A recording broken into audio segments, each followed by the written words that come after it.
একটি কথা আমরা ইনফরমেশন শুনছিলাম স্যারের কাছ থেকে যে ১৭৬২ সালে যে ফল ছিল দক্ষিণাংশে ভয়াবহ ভূমিকম্প সুনামি হলেও উত্তরাংশে দীর্ঘদিন ধরে বড় কোনো ভূমিকম্প হয়নি। ফলে ওই এলাকায় দীর্ঘ সময় ধরে ভূগর্ভে বিপুল পরিমাণ শক্তি সঞ্চিত হয়ে আছে। মানে আমরা কি পাওনা হয়ে আছে আর কি, আমরা যে কথাটা শুনি যে ফল্টের কারণে, সেটি কবে কখন কোন সময় হতে পারে আমরা জানি না কেউ। তবু কোনো কি একটা হিসাব কি আছে?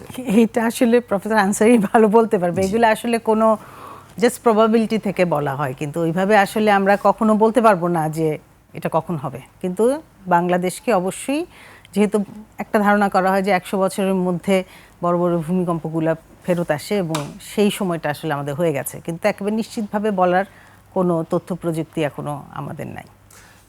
যদি আমরা জানি না, যদি হয় সেক্ষেত্রে আসলে আমাদের পরবর্তী অবস্থা কি হতে পারে, সেই প্রস্তুতি আমরা এখন থেকে কেমনভাবে নেওয়া যায়?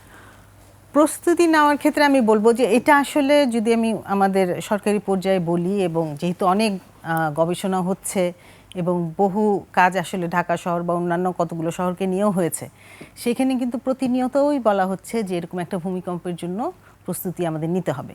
এবং বিশেষত আমি বলবো যে ভূমিকম্পের ধাক্কাটা না খাওয়া পর্যন্ত কিন্তু আমরা অতখানি অ্যাওয়্যার হই না, এবং সেই ধাক্কা কিন্তু অলরেডি আমরা কিছুদিন আগে আমরা পেলাম। কারণ আমাদের কিন্তু ওই অতীতের সেই ১০০ বছর আগের মেমোরি তো আমাদের কাছে নাই, বা ইভেন এই জেনারেশন বলতেও পারছে না। এবং তখন আমাদের যেই এক্সপিরিয়েন্সটা হয়েছে, মানুষ যেই পরিমাণে প্যানিকড হয়েছে এবং আসলে তো ভবন ভেঙেও গেছে, মারা গেছে, এই এখন কিন্তু আর আমাদের, যেহেতু আমাদের সকল পরিকল্পনাগুলোতে পলিসিগুলোতে বলা আছে যে কি করতে হবে, এখন ওইটাকে কার্যকর করাটা হলো আমাদের সবচেয়ে জরুরি। কারণ ওই যে আমরা কিন্তু বলতে পারবো না যে আসলে কবে হবে ভূমিকম্প, কিন্তু প্রস্তুতিটা থাকতে হবে। একটা হলো আমাদের একেবারে জাতীয় পর্যায়ে, শহরগুলো পর্যায়ে, এবং আরেকটা হলো একেবারে ওয়ার্ড লোকাল এরিয়াতে, কমিউনিটি লেভেলে।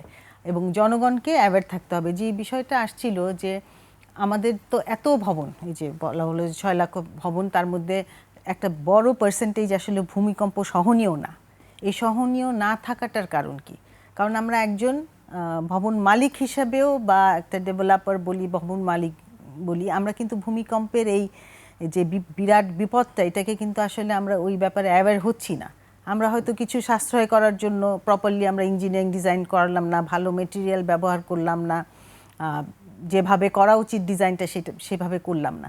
সুতরাং এখানে কিন্তু একটা ব্যক্তি থেকে শুরু করে গোষ্ঠী সকলেরই কিন্তু এখানে দায়িত্ব আছে, এবং আমার কাছে মনে হয় সেই দায়িত্বগুলা কি করতে হবে কাগজে কলমে সেগুলা বলা আছে। বিএনবিসি হয়েছে, বাংলাদেশ ন্যাশনাল বিল্ডিং কোড 2020 আছে, ওখানে বলা আছে। কিন্তু আমাদের বিএনবিসি আমরা ব্যক্তি পর্যায়ে ওটা মানতে হবে, আমরা অনেকে হয়তো জানি না। প্রফেশনালরাও আসলে অনেক ক্ষেত্রে ওইটা কতখানি মেনে চলেন।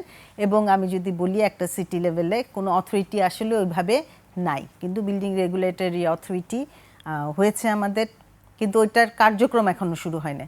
আরেকটা জিনিস খেয়াল রাখতে হবে যে শুধুমাত্র তো এটা শহর কেন্দ্রিক না, এখন কিন্তু আমাদের গ্রামে গঞ্জে ওইটা আরও ভয়ানক। গ্রামে গঞ্জে সব জায়গায় ভবন হচ্ছে, এবং সেগুলা একেবারেই ভূমিকম্প সহনীয় বা ওই যেইভাবে করা উচিত সেটা কিন্তু করা হচ্ছে না।